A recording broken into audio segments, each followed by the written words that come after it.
नमस्कार। Saudi Arabia ने अभी हाल में परमिशन दी कि इजरायली जितने भी प्लेन हैं वो सऊदी अरेबिया के एयर स्पेस को यूज कर सकते हैं। यानी कि सऊदी अरेबिया और इजरायल दोनों कोजिया पर हैं और इब्राहिमिक अकॉर्ड्स ने ये दिखा दिया कि अरब कंट्रीज इजराइल को अब उस तरीके से अछूत या अनटचेबल नहीं मानते हैं जिस तरीके से पहले माना जाता था। 1970 से ही अरब कंट्रीज इजराइल से कोजी अप हो रहे थे और अब तो बहुत फास्ट स्पीड से हो रहे हैं। जल्दी ही सऊदी अरेबिया इजराइल से जिसे बोलते हैं फुल डिप्लोमेटिक कॉन्टैक्ट्स भी बना सकता है। ऐसी खबरें आ रही हैं, एनालिस्ट ऐसा बोल रहा है। लेकिन एक कंट्री बिल्कुल खिलाफ है, भाई साहब पानी पी पी के गाली दे रहा है, वो है पाकिस्तान। इसी पर बात करने के लिए हमारे साथ है फखर यूसुफजई साहब। फखर साहब बहुत बहुत स्वागत है आपका हमारे शो में। फखर साहब एक चीज बताइए कि पाकिस्तान अब भी बोल रहा है एक अरब कॉन्फ्लिक्ट है, एक अरब की दूसरे इजराइल से लड़ाई है, उस कॉन्फ्लिक्ट में पाकिस्तान घुसा, बोला कि भाई हमारा हम नहीं इसको रिकॉग्निशन देंगे, हम इसके साथ नहीं जाएंगे भले ही दुनिया चली जाए। क्या पाकिस्तान सऊदी अरेबिया से ज्यादा इस्लामिक है? सबसे पहले thank you very much Rohit साहब फॉर इनवाइटिंग। बात ये है कि ये मतलब बहुत पुरानी अब तो ये बात हो गई है, काफ़ी पुरानी हो गई 1960 से। अगर वैसे तो 1948 से फ़लस्तीन इसराइल का इशू चल रहा है, लेकिन 67 में आपको जैसे पता है 69 में जंग हुई और अरब इसराइल और ये सारा कुछ एक हिस्ट्री का हिस्सा है। उस वक्त से लेके अभी तक पाकिस्तान का ये स्टांस है, ठीक है। फिलहाल जो आप बात कर रहे हैं कि इजराइल के हवाले से बहुत सारे अरब मुल्क जो कंट्रीज हैं उन्होंने अपनी पॉलिसी में बहुत बड़ा शिफ्ट लाए हैं। एक बहुत बड़ा चेंज आया है उसमें Abu Dhabi versus Tel Aviv, इस तरीके से जॉर्डन और बाकी बहुत सारे लोग जो हैं, बहुत सारे अरब कंट्रीज जो हैं, उन्होंने उस चीज़ को उस चीज़ से मैं कहूँगा एक कदम आगे कहें या आप उससे पीछे कहें, उस नैरेटिव से जो फ़लस्तीन के लिए किया जाता था कि यार ये एक जिसे कहते हैं कि एक डिस्प्यूटेड टेरिटरी है और इसके ऊपर फ़लस्तीनियों को अपना हक दिया जाए, उस उनकी मतलब जो मुल्क है उनको कंट्री दिया जाए, इज़राइल बेशक रहे। लेकिन आपको भी पता है अभी जिस तरह जो बाइडन ने विजिट किया सऊदी अरेबिया का, एमबीएस से उनकी मुलाकातें हुई, वहाँ पे भी वाशिंगटन पोस्ट की मैं एक स्टोरी पढ़ रहा था और उन्होंने यही लिखा हुआ था कि यहाँ पे जो बाइडन ना फ़लस्तीन को हेल्प करने आए हुए ना किसी और को, सिर्फ इजराइल को मदद करने के लिए या हेल्प करने के लिए इस रीजन में मौजूद है और उसमें वो काफ़ी हद तक सक्सेसफुल भी हैं। जिस तरीके से हमने देखा था जो डोनाल्ड ट्रंप साहब के जो वो थे दामाद, जॉर्ज कोशनर गालिबन उनका नाम है, if I am not wrong, तो उन्होंने इस चीज में एक बड़ा इंपॉर्टेंट रोल प्ले किया था आज से 3-4 साल या 5 साल पहले। वैसे अरब इसराइल के बीच में आना जाना इससे शायद पुराना शुरू हो गया था, लेकिन रिकॉर्ड पे नहीं होता था। अब ये कि बातें अब खुल के हो गई है। एयर स्पेस उन्होंने पहले भी उनकी जो फ्लाइट्स अबू धाबी के लिए जा रही थी इसराइल की, वो स्पेस यूज कर रही थी सऊदी अरेबिया की। लेकिन अब ऑफिशियली अनाउंसमेंट आ गई है कि भाई कोई भी हमारी एयर स्पेस से जो उनकी जो पैसेंजर प्लेन्स हैं वो गुजर सकती हैं, बाकी तो कोई नहीं है। मतलब Israel is the only country उस रीजन में कि जिनके जहाज अलाउ नहीं थे उस एयर स्पेस को यूज करते हुए, और पहले शायद उनको जरूरत भी नहीं थी क्योंकि अरब दुनिया के साथ उनके ताल्लुकात ही नहीं थे, तो इसलिए वो उनको ना एयर स्पेस की जरूरत थी और ना उनका कोई जो प्लान होता था वो जाता था उस तरह। अब जाना शुरू हुआ है तो यकीनन उनको सऊदी अरेबिया के ऊपर से गुजरना पड़ेगा और कुछ कंट्रीज ऐसे होंगे जिन से इजराइल को गुजरना पड़ता है, तो उन्होंने ये कर लिया। और यकीनन मैं एक बात बिल्कुल क्लियर कट कहूंगा कि पाकिस्तान के लिए एक मुश्किल सिचुएशन हो गई है। मुश्किल कैसे हो गई? ऐसे हो गई है कि सऊदी अरेबिया हो, यूएई हो या दुनिया के दूसरे कंट्रीज हो, अरब कंट्रीज की मैं बात कर रहा हूँ, वहां पे किंगडम है और वहां पे वो जैसा फैसला करते हैं, एक बादशाह है वो फैसला करता है और उसके बाद बस ठीक है लोगों को मानना पड़ता है।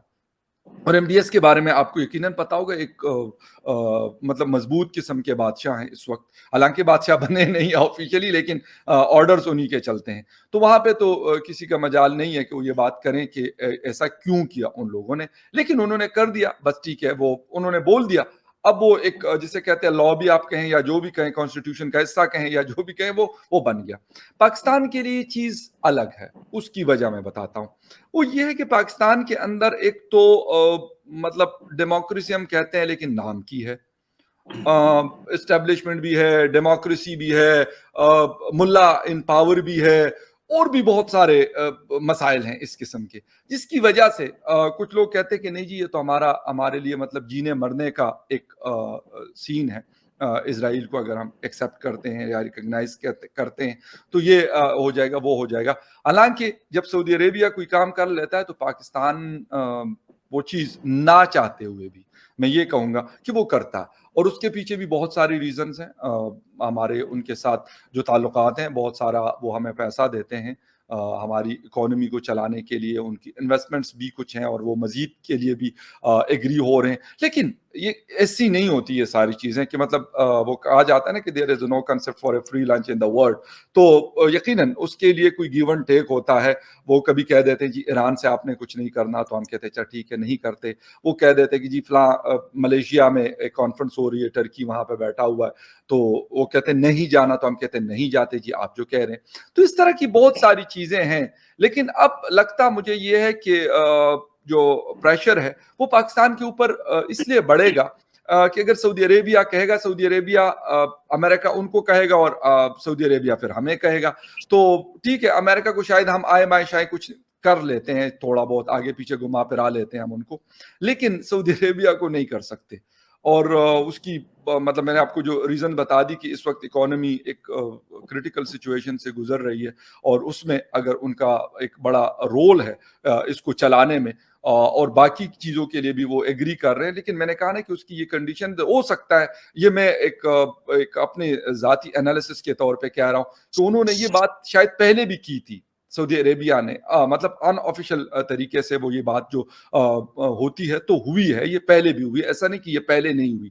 बट द थिंग इज कि इसको जिसे कहते हैं एंड तक लेके जाना, वो लाजमी सऊदी अरेबिया ने अब ये बात करनी है, क्योंकि उन्होंने एक तो सबसे पहले खुद रिकॉग्नाइज करना ओपनली कि भाई ठीक है, जिस तरह अबू धाबी ने कर लिया, यानी यूएई ने कर लिया या जॉर्डन ने कर लिया, ऑफिशियली अनाउंस हो गया। तो मुझे लगता है कि सऊदी अरेबिया भी शायद इस साल या फिर नेक्स्ट ईयर, क्योंकि आहिस्ता आहिस्ता से चीजें, आपको पता होगा एमबीएस ने एक अटलांटिक को इंटरव्यू दिया था और उन्होंने कहा था कि हम जो साइबर सिक्योरिटी के टेक्नोलॉजीज हैं इजराइल के पास, हम उससे मतलब फायदा उठाना चाहते हैं, हम उसको यूज करना चाहते हैं। तो यकीनन ये वैसे तो नहीं होता ना कि अगर मैं कहूँ जी हिंदुस्तान के पास ये फलां चीज है तो हम ये इस्तेमाल करना चाहते हैं, मतलब एक जिसे कहते हैं हेड ऑफ द स्टेट अगर ये बात करता है तो वैसे तो नहीं हो सकती कि मतलब वो वैसे हवाई कोई बात, उसपे कोई ना कोई मतलब चैनल्स होंगे जिसके थ्रू बात हुई होगी, सारा कुछ हुआ होगा, तो उसके बाद वो इस तरह की स्टेटमेंट देता है। इसी वजह से पाकिस्तान मुझे लगता है कि उस तरफ अब बढ़ेगा। अब ना हो, मतलब अब से मेरा मतलब है साल बाद हो, 2 के बाद हो या मैक्सिमम 3 साल के बाद हो, लेकिन ये चीजें ऐसा लग रहा है मुझे कि अब आहिस्ता आहिस्ता से जो आइस मेल्टिंग है वो काफी हद तक शुरू हो चुकी है, और बल्कि उसने स्पीड पकड़ी है। तो करना तो पड़ेगा प्रेशर, यकीनन यहाँ पे मुख्तलिफ, मैंने आपको मुख्तलिफ पावर्स के बारे में बता दिया, उनका बड़ा इन्फ्लुएंस है हमारी कंट्री के अंदर, तो उसको बर्दाश्त भी करना है, और साथ में सऊदी अरेबिया को या फिर अमेरिका को या फिर कुछ और लोगों को उनको भी खुश करना। अब तो टर्की भी कोजी अप हो रहा है, टर्की भी उससे रिलेशंस रख रहा है। इसराइल के प्राइम मिनिस्टर टर्की विजिट कर रहे थे। भाई टर्की तो बहुत अच्छा दोस्त है ना। अगर आपके सबसे अच्छे दोस्त जिनके साथ आप घूमते फिरते हैं वो अगर रिकॉग्निशन दे रहे हैं, तो क्या आपको लगता है कि पाकिस्तान को इस पे अब भी अड़े रहना चाहिए कि नहीं हम नहीं दे सकते? चाहे वो सारी पार्टीज जो कि पार्टीज हैं पैलेस्टीन इजराइल कॉन्फ्लिक्ट में, वो पार्टीज इनको रिकॉग्निशन दे रही हैं। टर्की तो डेमोक्रेसी है ना, टर्की भी दे रहा है, ऑर्गेनाइजेशन ऑफ इस्लामिक कंट्रीज का पार्ट है। और ये बात कभी भी क्या पाकिस्तान ने ऑर्गेनाइजेशन ऑफ इस्लामिक कॉन्फ्रेंस में ओआईसी में उठाई कि टर्की क्यों उनको बुला रहा है और बाकी क्यों बुला रहे हैं? अपने ही कंट्री में शेर बन के क्या मिलेगा? क्या इलेक्टोरल पॉलिटिक्स का गेम है ये? देखें मतलब टर्की के साथ अब से नहीं, टर्की शायद बहुत पहले से हैं। 2015 में पहली दफा मतलब मैं ट्रेवल कर रहा था इस्तांबुल एयरपोर्ट के ऊपर से, मतलब एयरपोर्ट से मैं जा रहा था, तो मैंने ये चीज वहां पे देखी थी कि मतलब उस एयरपोर्ट के ऊपर बहुत सारे इजराइल के लोग मतलब मैंने जो है मेल और फीमेल मैंने वहां पे देखे हैं। तो मेरे लिए मतलब ये बड़ा हैरान कुन था। आज से तकरीबन 8 या 9 साल पहले इस्तांबुल एयरपोर्ट के ऊपर, और मतलब आई वाज ट्रेवलिंग इटली, तो उस फ्लाइट में भी मेरे साथ लोग कुछ वहाँ इजराइल से जो थे वो इस्तांबुल के जरिए फ्लाइट में जा रहे थे। तो ये तो बहुत पहले से, बल्कि इजराइल का जो पानी आता है वो टर्की के मतलब जरिए, और बहुत सारी और चीजें ऐसी है उनकी ट्रेडिंग और बहुत सारी चीजें ऐसी जो वो टर्की की इस्तेमाल करते हैं। मैं ये कहूँगा उनके बड़े अच्छे ताल्लुकात हैं इजराइल के साथ, ऐसा नहीं है। यही क्वेश्चन मैं रेस करता हूँ पाकिस्तान के अंदर। मैं क्या कहूँ, मतलब बहुत सारे लोग करते हैं कि यार अगर वो करते हैं ठीक है, हालांकि वो जो फलस्तीन का इशू है उस इशू के ऊपर भी हमने तैयब उर्दवान हो या कोई और वहां का प्रेसिडेंट हो या प्राइम मिनिस्टर हो, वो बात भी करते हैं, ऐसा नहीं कि वो बात नहीं करते। बट द थिंग इज कि उनके बहुत अच्छे रिलेशंस भी हैं उन लोगों के साथ। तो पाकिस्तान को भी, क्योंकि बहुत दफा ऐसा होता है कि जब आपकी बात होती है किसी के साथ तो फिर आपको प्रॉब्लम सॉर्ट आउट करने में आसानी हो जाती है। उसकी क्या वजह है? क्योंकि आपकी बात हो रही होती है ना, आप मुख्तलिफ चैनल्स को यूज कर रहे होते हैं, डिप्लोमेटिक चैनल्स को भी यूज करते हैं, आना जाना भी होता है, आप उनको बता भी सकते हैं। जिस तरीके से अभी 2 दिन पहले जो बाइडन ने जमाल खशोगी के हवाले से MBS से बात की, उन्होंने शीन आकिला की बात की MBS ने जो बाइडन से। कैसे अगर ये आपस में आना जाना ना हो, ये सारी चीजें ना हो, तो दोनों, हालांकि दोनों बड़े क्रिटिकल इशू है। एक इजराइल के हाथों जो अल जजीरा की जर्नलिस्ट थी, सीनियर जर्नलिस्ट थी, वहां पे रिपोर्टिंग करती थी फलस्तीन में, उसको मारा। उसके ऊपर मतलब किसी को कोई वो नहीं हुआ, मतलब एज ए जर्नलिस्ट छोड़ दें कि वो अल जजीरा की थी या वो XYZ या फॉक्स न्यूज की थी या स्काई न्यूज की थी, but she was a journalist. लेकिन किसी को कुछ भी नहीं, इवन अमेरिका ने कुछ नहीं कहा उसके ऊपर। वाई? बिकॉज इजराइल का था वो। ये मतलब ये डबल स्टैंडर्ड्स हमारे यहाँ पूरी दुनिया में ये चल रहे होते हैं, और इसका ताल्लुक आपकी इकोनॉमी से है, आपके पैसे से है। उनको पता है कि यार फलस्तीन हमें क्या कर लेगा, अमेरिका को। ठीक है, अब सऊदी अरेबिया ने ये बात कर ली तो शायद उसमें एक वेटेज आ गई, क्योंकि एक बहुत बड़ा बायर है अमेरिकन वेपन्स का सऊदी अरेबिया। तो वो आपस में उन्होंने जमाल खशोगी को मैदान में फेंक दिया कि चलो जी, याद आ गया उनको कि यार 7 साल के बाद जमाल खशोगी के साथ बड़ा जुल्म हुआ था। बिल्कुल हुआ था जी, मोहम्मद बिन सलमान के लोगों ने उसको मारा, और मतलब जिस तरीके से उनका कत्ल हुआ, तो ये सारी चीजें चल रही होती हैं। लेकिन मेरा कहने का मकसद ये है, पॉइंट ये है मेरा, कि जब आपका आना जाना बातचीत होती है तो आप मसाइल बेहतर तरीके से सॉर्ट आउट कर सकते हैं, ना कि अगर आपका आना जाना नहीं है, पासपोर्ट पे आपके लिखा हुआ है कि जी इस पासपोर्ट से आप एक्सेप्ट इजराइल आप दुनिया का किसी भी मुल्क में ट्रेवल कर सकते हैं। तो मेरे ख्याल में करना पड़ेगा, और करना भी चाहिए।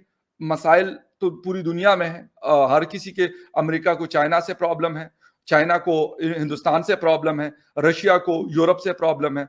ठीक है, मतलब आपस में चाइना से जापान को प्रॉब्लम है। इस तरह की बहुत सारी चीजें, हम इश्यूज, बड़े बड़े इश्यूज की मैं बात करूं, छोटे इश्यूज नहीं, बहुत बड़े बड़े इश्यूज आपस में चल रहे होते हैं। लेकिन आपस में हिंदुस्तान चाइना ब्रिक्स में बैठते हैं, ठीक है, फिर बाकी जो कंट्रीज हैं वो भी आपस में कहीं ना कहीं मतलब जुड़ते हैं। G20 में सरगई लारोव अभी बाली में बैठे हैं, उस उधर अमेरिकन जो फॉरेन मिनिस्टर है Anthony Blinken, secretary of this state जो है, वो भी बैठे हुए हैं। यानी कहने का मकसद ये है इन शॉर्ट कि अगर आप उठेंगे बैठेंगे यानी बात नहीं होगी आपकी, तो फिर प्रॉब्लम सॉर्ट आउट नहीं हो सकते। और लास्ट 50 या 60 या 70 ईयर्स में क्या किया इन मुस्लिम सोकार्ड मुस्लिम उम्मा ने या मुस्लिम वर्ल्ड ने, उन्होंने उनका जो कंट्री है इजराइल, वो बढ़ता जा रहा है। फलस्तीन छोटा होता है, स्क्वीज होता हुआ छोटा, गालिबन वो अब उस पे भी राजी नहीं, कहते यार मतलब नहीं है भाई, इनका कंट्री कोई नहीं है। जो लोग वहां के हैं कहते यार इनका कोई मतलब जगह ही नहीं है। तो अगर ये सारी चीजें आप या तो कर सकते, कोई आपके पास इतनी मतलब पावर होती या आपकी बात में इतना वेटेज होता, तो फिर तो बहुत अच्छी बात थी। मैं कहता हूं करनी चाहिए, और ह्यूमन राइट्स की बात इस पे नहीं करनी चाहिए कि पॉलिटिकल गेन्स के लिए करनी चाहिए। जिस तरह जमाल खशोगी की बात उन्होंने की, इन्होंने शीन आकिला की बात की, क्योंकि दोनों पॉइंट स्कोरिंग कर रहे थे, MBS भी और जो बाइडन भी, क्योंकि दोनों को कोई फर्क नहीं पड़ता कि यार जमाल खशोगी को मार दिया गया या शीन आकिला को मार दिया गया, सो व्हाट, इतने सारे लोग मरते हैं, क्या फर्क पड़ता है उनको, ये सारी चीजें। लेकिन अपने अपने फायदे के लिए हर कोई इवन पाकिस्तान हो, हिंदुस्तान हो, चाइना हो या वेस्टर्न वर्ल्ड हो, जो बहुत सिविलाइज लोग हैं, अपने आप को कहते हैं कि यार हम तो सबसे ज्यादा सिविलाइज, पढ़े लिखे और बड़े मतलब हाई फाई किस्म के लोग हैं, इसके बावजूद डबल स्टैंडर्ड्स हैं। तो इस वजह से मैं कहता हूं कि पाकिस्तान को बजाय इसके कि इन लोचों में पड़ा रहने के, पाकिस्तान को एक क्लियर पोजीशन लेनी चाहिए कि हाँ ठीक है भाई, हम बात करेंगे, आना जाना भी होगा, एम्बेसीज भी खुलेंगी, आपकी इस्लामाबाद में खुलेगी, हमारी तल अवीव में खुलेगी, लेकिन इन इश्यूज के ऊपर हमारी जो पोजीशन है वो क्लियर कट रहेगी। ये करना पड़ेगा और ये शायद अब मेरे ख्याल में एक वक्त की जरूरत है। हम इजराइल की टेक्नोलॉजी से बहुत फायदा उठा सकते हैं, बहुत सारी वो एग्रीकल्चर के अंदर बहुत हमारी हेल्प कर सकते हैं, और बहुत सारी ऐसी चीजें हैं जिसके ऊपर अगर मतलब बात हो और आना जाना हो और ताल्लुकात हो, तो मेरे ख्याल में फायदा हो सकता है उस चीज से। राइट। एक और एग्जाम्पल के दो होस्टाइल कंट्रीज कैसे रिलेशंस रखते हैं, वो उनमें एक ये है, इंडिया और पाकिस्तान की 4 वॉर्स हो चुकी हैं, ट्रेड नहीं है, बहुत बुरी हालत है, फिर भी हम दोनों मिलिट्री एक्सरसाइज कर रहे हैं शंघाई कोऑपरेशन ऑर्गेनाइजेशन में। अगर ये कर सकते हैं तो इजराइल से क्या दुश्मनी? क्या फाइनल क्वेश्चन आपसे कुछ पाकिस्तानी एनालिस्ट या कुछ और एनालिस्ट ये बोलते हैं कि अगर इजराइल को रिकॉग्नाइज किया तो पाकिस्तान का कश्मीर पर स्टैंड वीक हो जाएगा। क्या ये भी असलियत है? देखें, वैसे अगर हम देखते हैं तो कश्मीर बिल्कुल एक टोटली अलग तरह से इशू है। मतलब फ़लस्तीन के हवाले से अगर हम बात करते हैं, उसकी बहुत सारी मतलब रीजंस हैं। अगर हिस्टोरिकली देखा जाए तो फ़लस्तीन की पोजीशन और है, ठीक है, और ये बात बहुत सारे रिसर्चर ने, हिस्टोरियंस ने बताई है कि शायद ये कंट्री हुआ करता था, जो यहाँ पे इजराइल, और क्योंकि मतलब एज ए मुस्लिम जो है इजराइल और जो जो जीव्स हैं, मतलब मैं उनकी बात करता हूँ, वो और मुस्लिम आपस में बड़े मतलब रिलीजियसली मैं कहता हूँ कि बड़ी मतलब कुर्बत है उनमें। कैसे? क्योंकि बहुत सारी चीजें उनकी और मुस्लिम्स की एक जैसी हैं, बहुत सारी चीजें। कुछ चीजें ऐसी हैं जिसके शायद हम कहते हैं कि हाँ वो फर्क है, लेकिन बहुत सारी चीजें ऐसी है उनके ऊपर, जिस तरह हमारा कुरान है इसी तरीके से उनकी भी मतलब होली बुक्स और ये सारी चीजें हैं। तो ये तो एक अलग सेपरेट इशू है फलस्तीन का। बात रही कश्मीर की, अगर पाकिस्तान को इस पे है कि ये कश्मीर काज हमारा या कश्मीर इशू हमारा वीक हो जाएगा या कुछ और हो जाएगा, तो मैं एक सवाल पूछता हूं कि चलें जी, ये मैं मान लेता हूं ये बात कि जी कश्मीर इशू वीक हो जाएगा, लेकिन 1948 से गालिबन शुरू है, 1948 से फलस्तीन का इशू भी है और 1948 से कश्मीर का इशू भी है। फलस्तीन के अंदर क्या कर लिया गया अभी तक, या फिर कश्मीर के अंदर क्या कर लिया गया? भाई बात यह है कि बहुत सारे मसले आपको, बहुत दफा ऐसा होता है, दुनिया ऐसा करती है, बल्कि इंडिविजुअली भी लोग ऐसा करते हैं, कहते हैं यार मतलब जो करीब का नुकसान है उससे ये देखना चाहिए कि दूर का फायदा क्या हो रहा है। अगर मसाइल हल हो जाते हैं, कश्मीर का इशू हो या फलस्तीन का इशू हो, तो उससे इस रीजन पे कितना मतलब अच्छा असर पड़ सकता है। तो बजाय इसके कि आप उसको मतलब जिस तरीके से हमने 2019 में देखा, अगस्त 2019 में उसका स्पेशल स्टेटस खत्म हुआ, सो क्या हुआ, क्या किया गया? मतलब मुझे कोई अगर बता दे, इमरान खान साहब उस वक्त हुकूमत में थे, कभी हाथों की जंजीर बनवाते थे, कभी जी एक हमारा कश्मीर हाईवे उसका नाम था, अभी उसका नाम श्रीनगर हाईवे है। बल्कि कल परसों मैं मोटरवे से ट्रेवल कर रहा था, तो जैसे इस्लामाबाद इंटरव्यू हो रहा था तो एक बड़ा सा बोर्ड लगा हुआ था जी, श्रीनगर इतने किलोमीटर तो ले, इतने किलोमीटर तो लद्दाख, और पता नहीं कुछ और जगहों के नाम लिखे हुए थे कि ये इतने इतने 100 किलोमीटर है। तो क्या इन चीजों से कश्मीर के स्टेटस पे कोई असर पड़ रहा है? कश्मीर के लोगों की जिंदगियों में कोई असर पड़ रहा है? या कोई और चेंज अगर इससे आता है तो फिर तो आप हर जगह पे ना, पेशावर में भी ये बोर्ड लगवा दें, इस्लामाबाद में भी लगवा दें, लाहौर में भी लगवा दें, कराची में भी लगवा दें, क्वेटा में भी लगवा दें, पूरे पाकिस्तान में लगवा दें। बट द थिंग इज कि इस मसले का आपने अब करना क्या है? कुछ ना कुछ तो एंड होना है ना। ये तो मतलब नहीं हो सकता कि जी 75 ईयर्स गुजर गए तो मजीद 75 और गुजरेंगे, ऐसा तो पॉसिबल नहीं है। तो इसीलिए बजाय इसके कि हम हर इशू को अपने अपने तरीके से सॉर्ट आउट करें, फलस्तीन हमसे एक दूर मुल्क है, ठीक है, एक स्टांस रहा है पाकिस्तान का और अभी भी है, मैं ये नहीं कहता, वो एक चीज मौजूद है, लेकिन उसके जो डायनामिक्स है वो टोटली डिफरेंट है कश्मीर इशू से।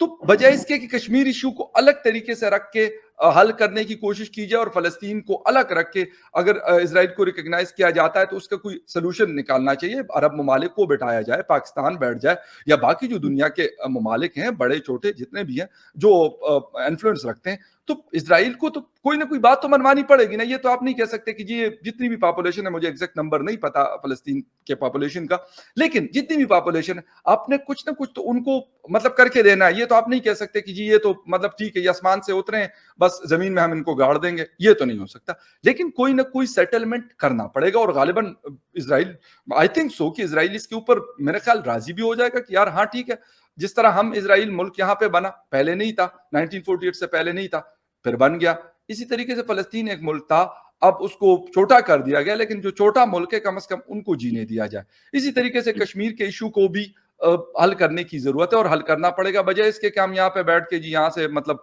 हम बढ़के मारे, हिंदुस्तान वाले जो है वो दिल्ली से बैठ के बढ़ के मारे या यूनाइटेड नेशन में हम, बजाय इस सारी चीजों के एक सेटलमेंट करनी पड़ेगी, बेशक जैसे तैसे भी हो, लेकिन इस रीजन के लिए बेहतर हो। मैं ये नहीं कहता कि जी उससे फायदा पाकिस्तान का हो, उससे फायदा हिंदुस्तान का हो या उससे फायदा चीन का हो, लेकिन इस रीजन को फायदा होगा, क्योंकि अगर वो खत्म हो जाता है तो आपकी जो वहां पे फोर्सेज लगी है, पाकिस्तान में कहा जाता है जी 9 लाख फौज है, मैं कहता हूँ चले 9 लाख नहीं है, हिंदुस्तान के लोग कहते जी 9 लाख नहीं है, मैं कहता हूँ 2 लाख है या 3 लाख है। अब वो 3 लाख फौज के ऊपर जो कॉस्ट आ रही होती है वो मतलब ठीक है, आपको भी पता है, मुझे भी पता है कि वो कोई थोड़े पैसे नहीं खर्च होते उनके ऊपर, मतलब बहुत ज्यादा पैसा खर्च होता है, क्योंकि हमारा वेस्टर्न बॉर्डर जो हमारा अफगानिस्तान के साथ रहा है उस पर 2-2.5 लाख के करीब फोर्सेस डिप्लॉय थी। यकीन करें मतलब अच्छा खासा नुकसान हुआ था, हमारे जो कैजुअलिटीज हो रही थी वो तो हो रही थी, वो भी हुई, इसके साथ साथ हमें फाइनेंशियली भी बड़ा उसमें लॉस उठाना पड़ा, क्योंकि नॉर्मली तो आप अपनी फौज को अपने मतलब बैरक्स में या वहां रखते हैं, अगर कोई ऐसी कोई अनसर्टेनिटी होती है तो आप उनको वहां पे डिप्लॉय करते हैं, लेकिन अगर वो मुसलसल डिप्लॉय हो उस कंट्री के अंदर या उस एरिया के अंदर तो यकीनन आसान काम नहीं है उनको मतलब चलाना, उनके लिए फिर बाकी चीजों का अरेंज करना, गाड़ियां चाहिए उनको, उसके लिए वेपन चाहिए, सारा कुछ। तो यकीनन हिंदुस्तान को भी ये पता, ये नहीं है कि हिंदुस्तान को उससे कोई फर्क नहीं पड़ता कि जी वहां पे 3 लाख या 4 लाख या जितनी भी फौज वहां पे है, कि उनको कोई फर्क नहीं पड़ता कि नहीं जी हम तो हमारे पास बहुत पैसा है तो हम मतलब 10 लाख भी लगाएंगे 20 लाख भी लगाएंगे तो हमें कोई फर्क नहीं पड़ता, क्योंकि अमेरिका को अगर फर्क पड़ता है अफगानिस्तान के अंदर तो मैं ये नहीं मान सकता कि हिंदुस्तान को फर्क नहीं पड़ता होगा, या पाकिस्तान तो खैर और मतलब वीक इकोनॉमी है तो पाकिस्तान को फर्क नहीं पड़ता, बहुत फर्क पड़ता है। तो ये सारी चीजें मतलब एक अलग अलग एंगल से देखनी पड़ेगी, ये नहीं है कि मतलब एक चश्मा लगा के सारे इश्यूज को, यूक्रेन वॉर को भी उसी तरह देखो, फलस्तीन को भी देखो, कश्मीर को भी देखो और उइगुर मुस्लिम्स को भी देखो, अलग अलग करके इसको हल करने की जरूरत है, ना कि मतलब हम पासपोर्ट से नाम हटा दो, ये कर दो वो कर दो, इससे प्रॉब्लम्स नहीं हल होते। Right right, thanks a lot फकबर साहब हमारे साथ ज्वाइन करने के लिए। उम्मीद है जल्दी आपके साथ एक और टॉपिक पे डिस्कशन करेंगे। अभी के लिए नमस्कार, धन्यवाद। थैंक यू, बहुत शुक्रिया, टेक केयर।